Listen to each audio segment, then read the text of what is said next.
निजकारी या प्राइवेटाइजेशन अभी तक एक नॉन ट्रांसपेरेंट अमल है जिसमें सब चीज़ें पाकिस्तान की रूलिंग इशराफिया खामोशी के साथ कर रही है और एक दिन एक सरप्राइज हमारे सामने रख देगी।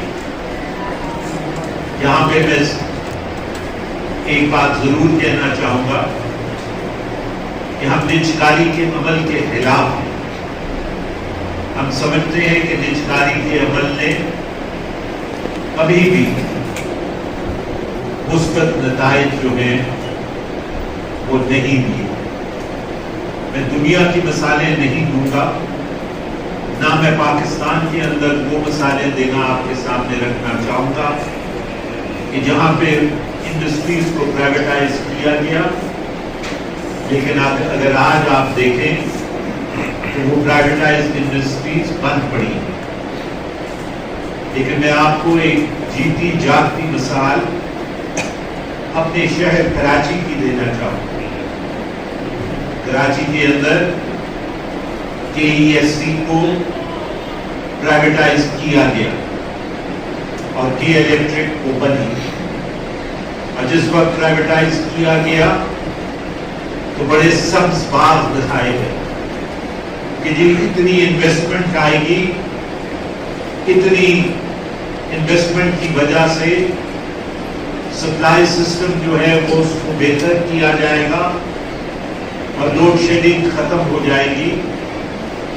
लेकिन हमने ये देखा कि ना वो इन्वेस्टमेंट आई, ना सप्लाई सिस्टम को बेहतर किया गया, ना लोड शेडिंग कराची में खत्म हुई, बल्कि उसके बरक्स K इलेक्ट्रिक के एम्प्लॉइज को जबरी तौर पे निकाला गया, उनके खिलाफ केसेस दर्ज किए गए। और ये मिसाल यहाँ पे बैठे हुए हैं सबो साहब, उनके खिलाफ मुख्तलिफ केसेस दर्ज किए गए।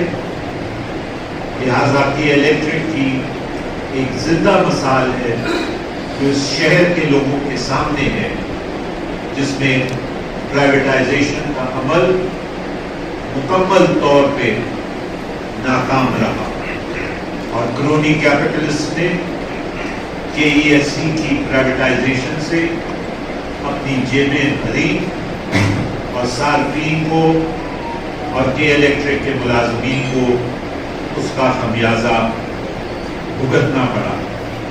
आखिर में मैं आपके सामने ये बात रखना चाहता हूँ कि हिदायतुल्लाह साहब मुख्तलिफ यूनियन से बात कर रहे हैं और अगले हफ्ते हम अपना अगला लाए अमल सामने रखेंगे। वो या तो जब वो अभी बात कर रहे हैं और फाइनलाइज करेंगे तो आपको बताएंगे, या तो डेमोन्स्ट्रेशन की सूरत में निजकारी के खिलाफ हम प्रेस क्लब के सामने रखेंगे, या फिर भूख हड़ताल, अलामती भूख हड़ताल के तौर के ऊपर प्रेस क्लब के सामने कैंप लगाएंगे। लेकिन जैसे मैंने आपसे अर्ज किया कि वो मुशावरत कर रहे हैं, मुशावरत के बाद 1-2 दिन में वो इसका ऐलान कर देंगे। शुक्रिया।